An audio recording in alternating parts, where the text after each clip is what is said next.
estamos fazendo uma série de mensagens que chama Valores do Reino. Nós estamos aí na reta final. Hoje é a penúltima mensagem, a semana que vem é a última mensagem dessa série.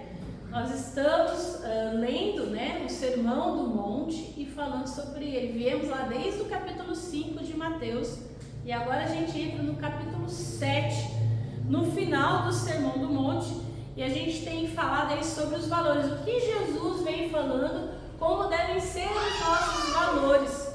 Então a gente tem estudado na escola bíblica sobre ser cristão em tempo integral. E a gente viu também ao longo do Sermão do Monte como Jesus nos convida a fazer isso. E hoje então, dentro da nossa série, nós vamos ver então Mateus 7, de 1 a 6. E a palavra do Senhor diz o seguinte: não julguem para não serem julgados, pois vocês serão julgados pelo modo como julgam os outros. O padrão de medida que adotarem será usado para medi-los. Por que você se preocupa com o cisco no olho do seu amigo, enquanto há um tronco no seu próprio olho? Como pode dizer ao seu amigo: deixe-me ajudá-lo a tirar o cisco do seu olho, se não consegue ver o tronco em seu próprio olho? Hipócrita! Primeiro livre-se do tronco em seu olho, então você verá o suficiente para tirar o cisco do olho do seu amigo. Não deem o que é santo aos cães, nem joguem pérolas aos porcos, pois os porcos pisotearão as pérolas e os cães se voltarão contra vocês e os atacarão. Palavras do Senhor. Deixa a sua Bíblia aberta, que a gente vai continuar depois, tá? E aqui, para a gente falar então o que Jesus tem a dizer para nós, eu queria começar com uma coisa bem simples. Primeiro, a diferença entre julgar e avaliar. Porque eu sei que você que está há mais tempo na igreja lembra de um outro texto lá de 1 Colossenses, que diz: julgai todas as coisas, retende o que é bom. E agora Jesus diz para não julgar. E eu sei que a gente sempre bate esse texto quando a gente lê esse. E aí eu queria lembrar você que a gente não pode esquecer de ver os originais. E que no texto original de Tessalonicenses e no texto de Mateus, os verbos são diferentes. Não é a mesma palavra. No português nós traduzimos como julgamento, como não julgar. Mas é diferente. Lá em Colossenses, o texto que está no original é dokimasete, que seria o nosso equivalente a provai, examinai. E ele aparece 3 vezes na Bíblia. Sabe aquela coisa do professor que dá a matéria e depois aplica a prova? É essa prova, é essa ideia, esse conceito. Então Paulo fala lá para a gente olhar as coisas, pôr em prova e reter o que é bom. É diferente do que está em Mateus. Em Mateus, o verbo no original no grego é krinete, que é julgar, decidir, que está muito mais ligado a que um juiz faz, a que um árbitro faz, definir se aquilo é certo ou errado.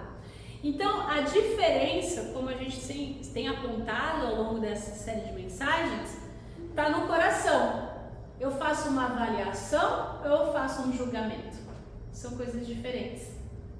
Apesar de na língua e na Bíblia que a gente tem parecer que são as mesmas coisas, são diferenças sutis, concorda comigo? Eu avaliar, eu criticar, eu achar alguma coisa e outra eu ser enfático. É isso. Acabou, né?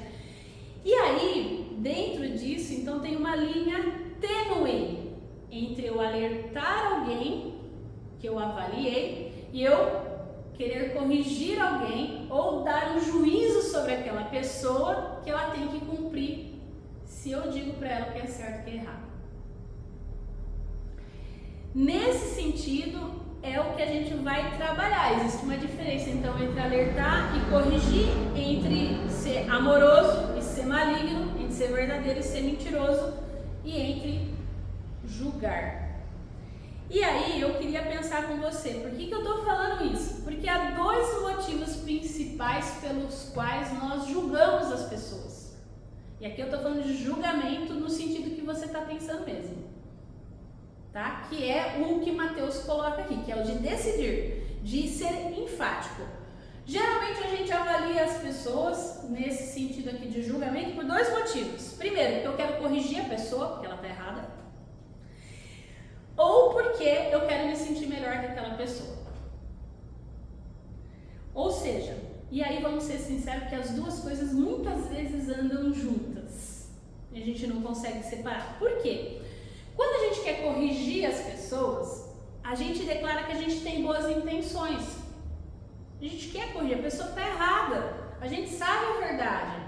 Então, nesse sentido, a gente quer o quê? A gente quer alertar, a gente vê a falta, a gente vê um pecado, a gente vê um mau comportamento e isso afeta os valores nossos como cristão, os valores do reino. E aí a gente faz o que todo mundo faz para tentar consertar as coisas. Eu vou falar que a pessoa precisa se emendar. Ela está errada, isso está errado. Onde já se viu? Ela precisa ser corrigida. Alguém precisa fazer esse papel. E aí, a gente deseja então que a nossa verdade seja a verdade do outro. E se eu estou certo, o outro está agindo de forma diferente e está errado. Eu decido quem está certo, quem está errado. E a gente espera que outra pessoa mude quando eu faço isso. Porque eu estou falando para ela. Só que aí, a gente parte de um princípio que a gente acha que a única maneira da pessoa mudar é eu falando que ela está errada. Será mesmo? Mas a gente sabe que isso não funciona. Funciona? Porque até a criança pequena que a gente fala lá, né, Cris, que está errado, tenta corrigir, muitas vezes nos confronta. E você fala, meu Deus do céu, eu sou mãe, eu sei o que é melhor para ela, eu sei o que é melhor para ele, né? Mesmo assim, isso pode funcionar por algum tempo. Mas, na maioria das vezes, as pessoas que vão ouvir o julgamento, elas vão ou nos atacar, ou elas vão fingir que a gente não está falando nada. Ou seja, isso de fato não funciona.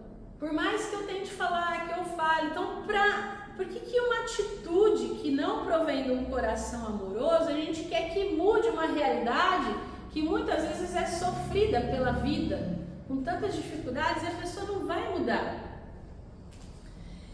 E aí é interessante a gente pensar, porque quando a gente pensa em julgamento, todo julgamento implica uma construção e uma desconstrução. Como assim, Gisele? Por quê? Porque quando eu julgo a pessoa, muitas vezes eu desrespeito ela como pessoa, porque eu parto do pressuposto que a minha verdade é única. Então, nesse sentido, eu derrubo a casa da pessoa, eu derrubo tudo que ela sabe, quem ela é. Só que aí, quando a gente aponta o erro, a gente não tem a capacidade de reconstruir essa casa. Porque talvez a verdade que eu diga e o que eu quero que ela faça não vai funcionar na realidade dela, na vida dela.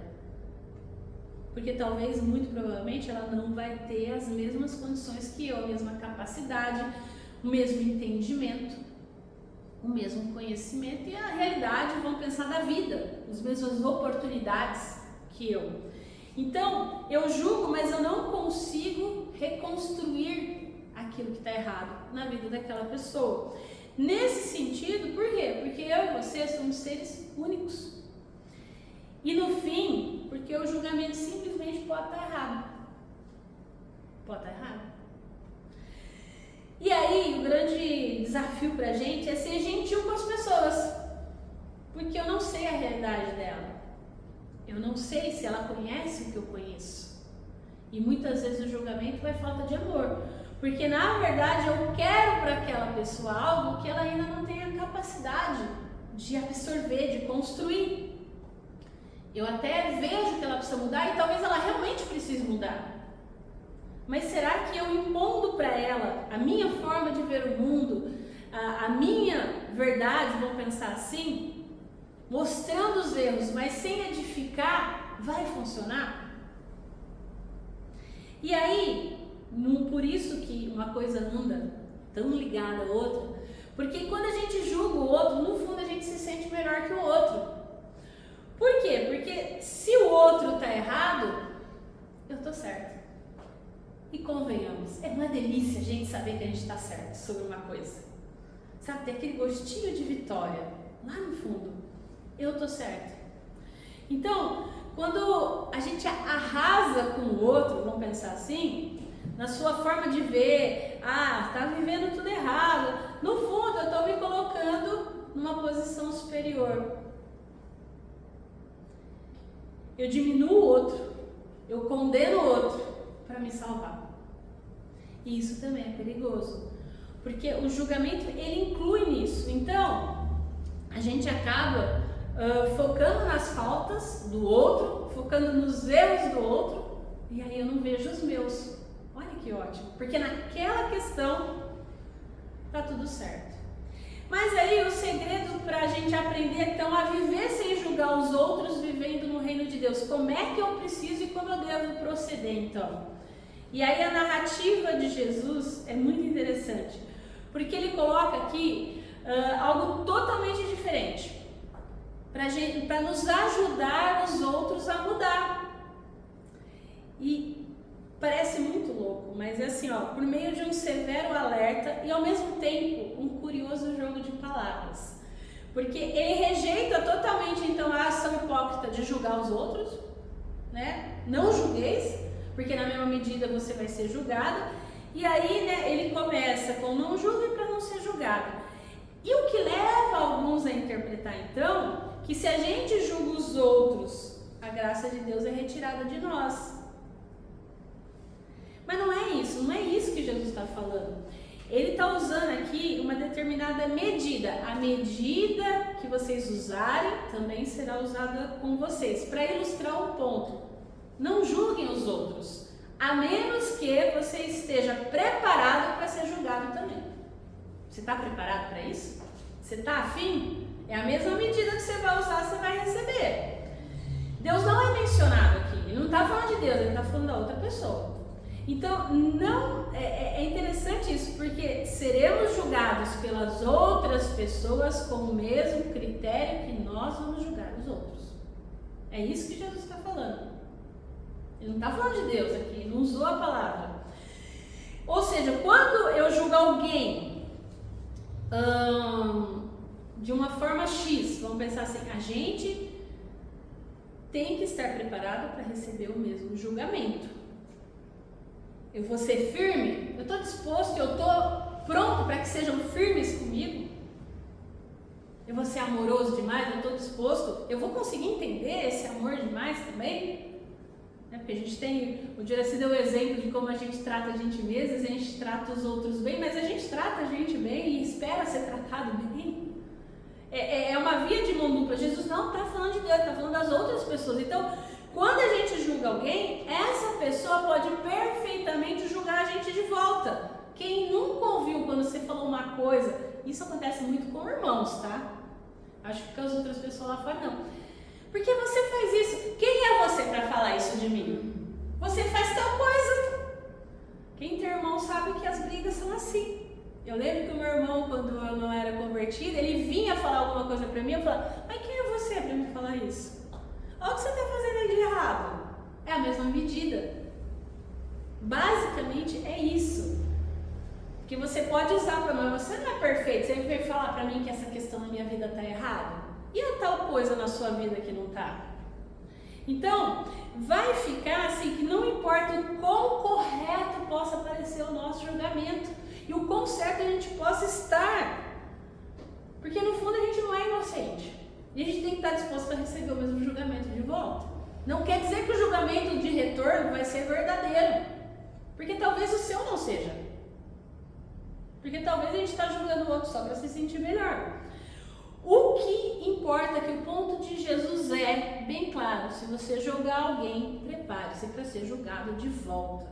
É isso que Jesus está falando. Jesus faz então um comentário até bem humorado aí sobre julgar, ou melhor, sobre a hipocrisia que a gente demonstra ao condenar os outros. Imagina uma pessoa que não consegue tirar uma enorme lasca do seu olho, um tronco do seu olho, mas se acha competente o suficiente para tirar um cisco do olho do outro. No mínimo é estranho. Você acha que a pessoa tem capacidade? E muito provavelmente quem estava ouvindo Jesus deve ter rido disso aí, porque foi a piada. A gente às vezes não se dá conta, mas tem várias parábolas de Jesus que ele usa muito sarcasmo, ele usa um senso de humor que os seus ouvintes entendiam. Então, em geral, as pessoas interpretam a viga, que esse tronco, como o seu próprio pecado.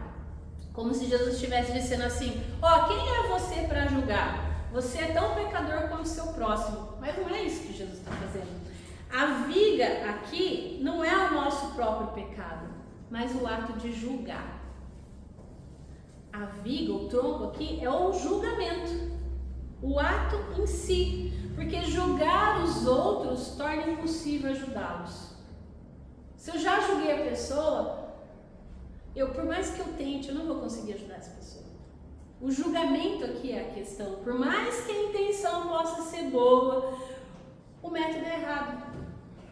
É isso que Jesus está falando. Julgar não é a melhor forma de ajudar alguém com um problema.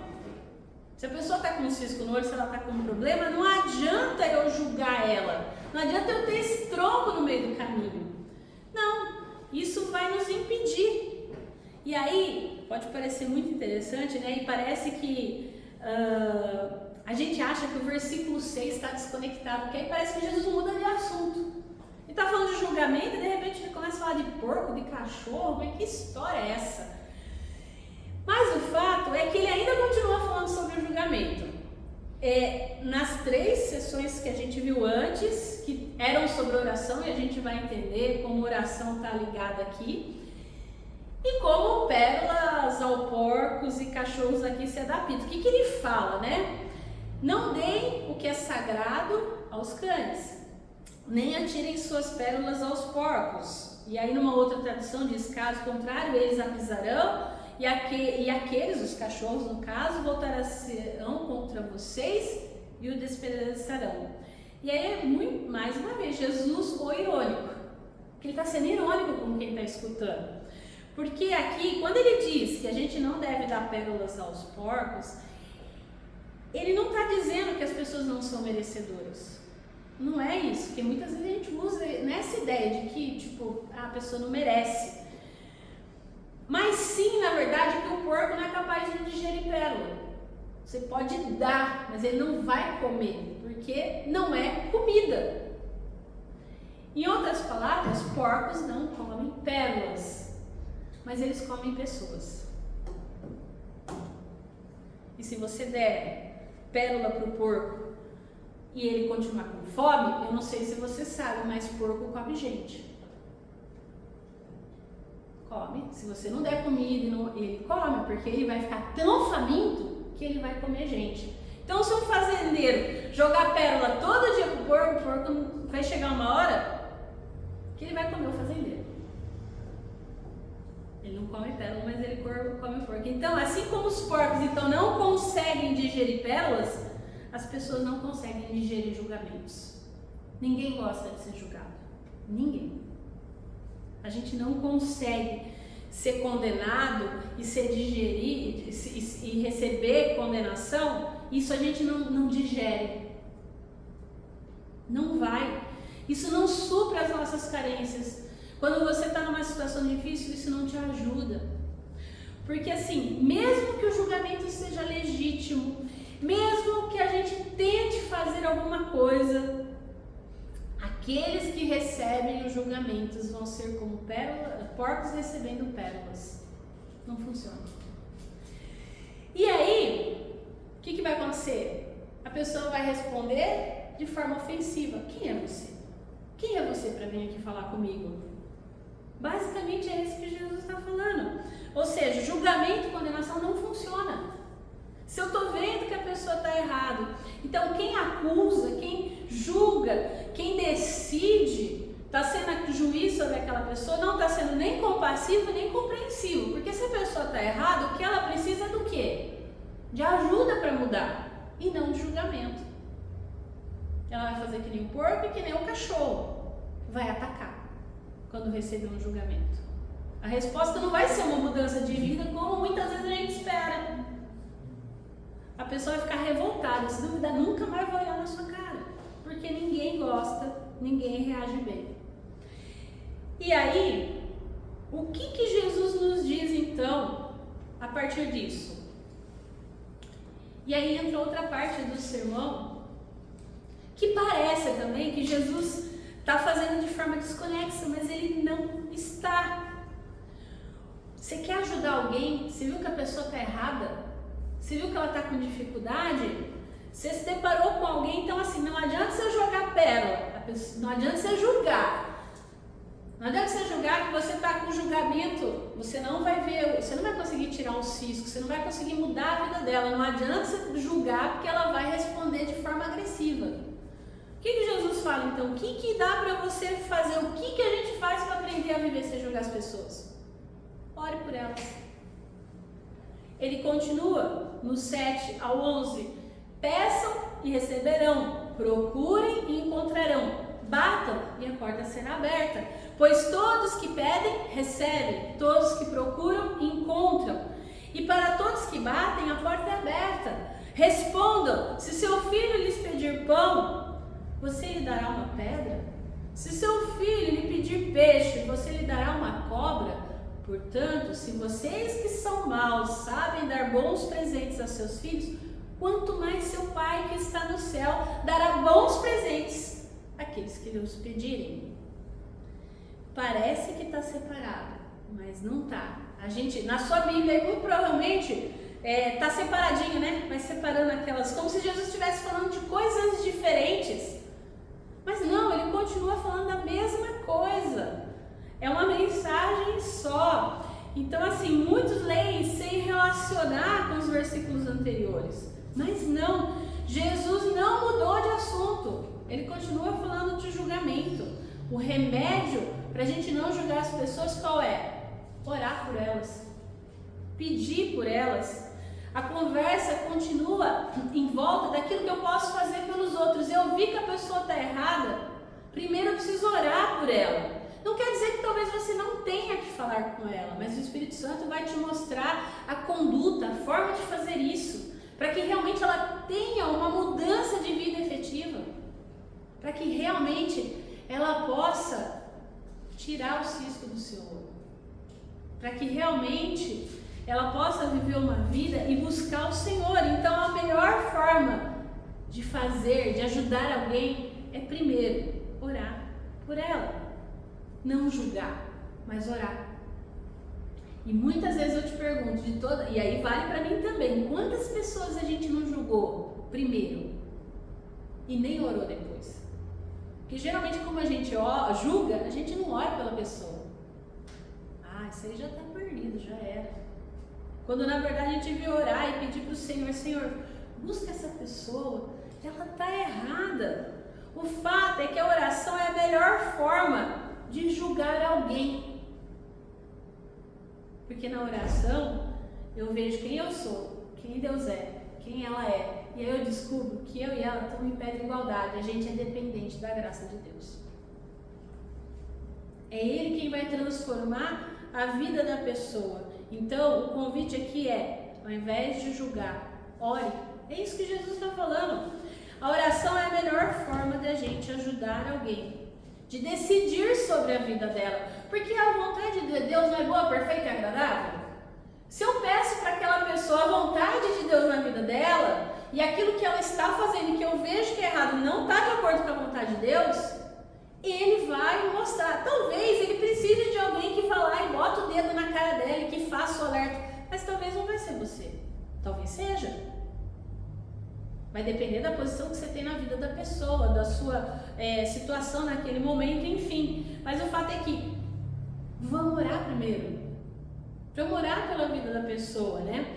Porque a questão que mais importa aqui não é mudar ela. E aí eu descubro que se eu julgar, se eu tentar ser superior a ela, ou se eu querer mudar a vida dela, não vai resolver. Se Cristo não entrar no coração dela e não mostrar para ela que ela está errada. Porque ela pode mudar por um momento, por um tempo, depois voltar. E aí, para a gente concluir, então, primeiro a gente precisa tirar a viga, o tronco do nosso olho. O ato de julgar. Deixar de julgar, deixar de condenar, de decidir sobre a vida da pessoa.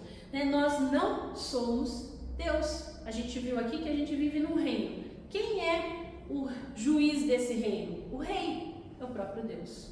Então é ele quem deve julgar e não eu. O nosso julgamento, na maioria das vezes, está errado e falha miseravelmente em ajudar as pessoas. Falha. Então a gente precisa primeiro nos examinar e ver se a viga que está no nosso olho nos tem nos impedido de ajudar as pessoas. Né? Se eu ando julgando demais, porque eu sou bom demais. Então o Espírito Santo aqui é quem pode tirar esse tronco do nosso olho para que a gente possa aprender a amar as pessoas como elas são, porque Deus ama elas como elas são, mas Ele ama tanto que Ele não é capaz de deixá-las como elas estão. Ele vai transformar, Ele vai mudar essa pessoa no tempo dela, conforme Ele quer. Então basta a gente orar, então que a gente possa realmente buscar ao Senhor, pedir, buscar, bater. Lembre-se que, embora Jesus esteja falando aqui do coração, Ele faz num contexto de ajudar as pessoas. O que eu tenho feito? Pedindo pelas pessoas, buscando essas pessoas realmente, batendo na porta, sendo persistente em oração, porque a gente ora um tempo e não deu certo, a pessoa está pior do que antes. A gente precisa ser persistente. Então, julgar os outros de certa forma, a gente fica longe, né? Com a granada pronta para jogar. Mas não é isso que Deus quer de nós. Ele não quer que a gente leve o Evangelho, que a gente fale para essas pessoas que elas precisam de Jesus. E talvez o julgamento esteja sendo uma barreira para mim, para eu poder evangelizar alguém, para eu dar testemunho, para eu falar. Porque muitas vezes eu olho e não vejo essa pessoa como alguém que precisa desesperadamente da graça de Deus, como eu um dia precisei. É isso. Que a gente possa realmente colocar o reino de Deus em primeiro lugar e a sua justiça, porque o resto é acrescentado. Esse amor por essas pessoas, essa capacidade, ele vai nos fortalecendo, vai nos edificando para que a gente possa alcançar essas pessoas. E Jesus termina, né, aí no verso 12, em todas as coisas façam aos outros o que vocês desejam que eles lhe façam. Essa é a essência de tudo que ensinam a lei e os profetas, que é o próximo versículo aí do nosso texto. Essa é uma regra de ouro de Jesus para nós, para julgamento, né? Que sirva de alerta, né? Quem gosta de ser julgado? Como a gente gostaria de ser tratado? Qual é a medida que a gente quer usar? Que bom seria, né? Que as pessoas, ao invés de nos crucificassem, orassem por nós. O convite de Jesus é para que a gente faça isso. E eu queria terminar, então, já que a gente está falando que Deus é o justo juiz, e aí eu queria, Tim Keller, falar, não, Jesus não veio empunhando uma espada, Ele veio com pregos nas mãos. Ele não veio trazer o julgamento, Ele veio sofrer o julgamento. Ele sofreu o julgamento no nosso lugar, porque o que estava destinado a nós era a morte eterna. Para que a gente pudesse ter de novo comunhão com Deus, Ele se fez sacrifício. Ele veio no tempo oportuno julgar o mundo, sim, decidir sobre esse mundo. Mas na sua primeira vinda, Ele veio sofrer o julgamento que era nosso e que era a morte. E ao ressuscitar, Ele nos deu vida e nos deu vida em abundância. E nos convida agora realmente a ser então a mão estendida para aquele que precisa. Que Deus nos ajude, que Deus nos fortaleça, para que a gente possa viver uma vida então, sem julgamento, que a gente possa realmente avaliar, né, que é o verbo lá então de Tessalonicenses, olhar todas as coisas, reter o que é bom. Sim, é importante, é necessário, mas eu não tenho direito de colocar ninguém no inferno, senão o único que é capaz e suficiente para isso, que é o próprio Jesus. E Ele sofreu o julgamento que era nosso. Que a gente possa levar então essa mensagem de graça, de misericórdia e de amor através das nossas vidas também, através da forma como a gente lida e a gente observa e a gente vê as outras pessoas. Que Deus assim nos abençoe e nos sustente. Vamos orar? Quero pedir para você ficar em pé. Senhor, nós colocamos diante de Ti nessa hora, Pai, as nossas vidas. Senhor, muitas vezes nós andamos por essa vida, Deus, querendo crucificar as pessoas, querendo colocá-las, ó Deus, em posição menor que a nossa, porque isso faz bem para o nosso ego, a gente se sente melhor, a gente se sente mais santo, a gente se sente, ó Deus, tão bem com a gente mesmo, mas não com o Senhor. Por isso, nessa hora nós colocamos diante de Ti, Pai, o nosso coração. Tira, Senhor, dos nossos corações essa capacidade de infligir julgamento em primeiro momento sobre a vida das pessoas. Que realmente a gente possa amá-las como o Senhor ama e orar por elas em primeiro momento. Em pedir por elas, em bater na porta do céu por elas, em clamar pela vida delas, ó Deus. Pai, que a gente possa viver o Teu reino, que é de graça, que é de amor e que é de justiça, sim. O Senhor mostra onde nós temos errado e nós olhamos esse mundo e vemos que tantas coisas estão erradas, ó Pai, tantas coisas nos incomodam, mas que isso, ó Pai, não seja um tronco nos nossos olhos, mas que o Teu amor e a Tua graça, Pai, aqueça o nosso coração para olhar para a vida das pessoas com amor, com misericórdia, com graça, para que a gente possa querer ajudá-las. Talvez a gente não vai ser efetivamente as pessoas que vão fazer alguma coisa, além de orar por elas. Dá-nos, ó Pai, a capacidade de buscar ao Senhor ao longo da nossa vida, ao longo do nosso cotidiano, no nosso ordinário, como nós vimos hoje. Isso também é louvar e bendizer ao Senhor, viver sem julgar as pessoas, porque o Senhor já sofreu o juízo na cruz por nós. E é o Senhor quem virá um dia julgar todas as pessoas, todas as coisas. E é o Senhor quem vai redimir todas as coisas, nós cremos. E é o Senhor quem vai operar, ó Deus, o julgamento de quem estará com o Senhor e quem não estará. Que a gente não tome para nós essa prerrogativa, Senhor. Nós pedimos perdão pelas vezes que assim nós procedemos.